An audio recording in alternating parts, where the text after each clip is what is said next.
ही घटना तिरुअनंतपुरम येथे घडलेली आहे। आपला देश अतिथी देवो भव या तत्वावर चालतो।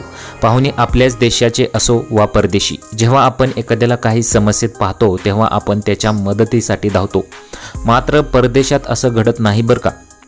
या घटनेमध्ये काय झालेलं आहे पहा। चॅनलवरती नवीन असाल तर मराठी न्यूजला जरूर सबस्क्राईब करा। जेव्हा परदेशी लोक अशा अनोख्या गोष्टींचा अनुभव घेतात तेव्हा ते आश्चर्यचकित होतात।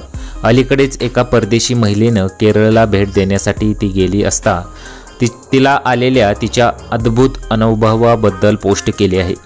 ती आणि तिचं कुटुंब पावसात अडकलं होतं तेव्हाच एक भारतीय व्यक्ती तिला आपल्यासोबत आपल्या घरी घेऊन गेला। तिथे या व्यक्तीने आणि त्याच्या कुटुंबियांनी या महिलेचं आणि तिच्या कुटुंबाचं ज्या पद्धतीने स्वागत केलं ते पाहून तुम्हीही खुश व्हाल। इंस्टाग्राम यूजर कॅरोलिना गोस्वामी ही पोलंडची नागरिक आहे, पण तिने एका भारतीय पुरुषाशी लग्न केलं आहे।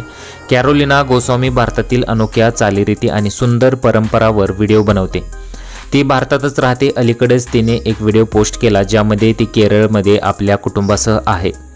मुसळधार पाऊस सुरू असताना ती शहरात फिरत होती। त्यानंतर एका अनोळखी भारतीय व्यक्तीने तिला आपल्या घरी येण्याचं आमंत्रण दिलं। ती संपूर्ण कुटुंबासह त्या व्यक्तीच्या घरी गेली। त्या व्यक्तीचं संपूर्ण कुटुंब तेथे होतं।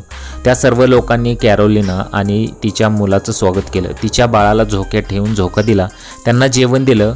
कॅरोलिनालाही इथे येऊन खूप आनंद झाला। व्हिडिओ पोस्ट करताना तिने असं लिहिलेलं आहे की भारतात अनोळखी लोक तुमच्याशी असं वागतात। कॅरोलिनाचा हा सुंदर संवाद तिच्या इंस्टाग्रामवर व्हायरल होत आहे। त्याला अधिक व्ह्यूज मिळत आहेत आणि अनेक लोकांनी कमेंट करून आपली प्रतिक्रिया दिलेली आहे। एकानं म्हटलेलं आहे की आमचा भारत असाच आहे, तर एकानं म्हटलेलं आहे की तुमचं घर लहान असलं तरी तुमचं मन खूप मोठं असलंच पाहिजे।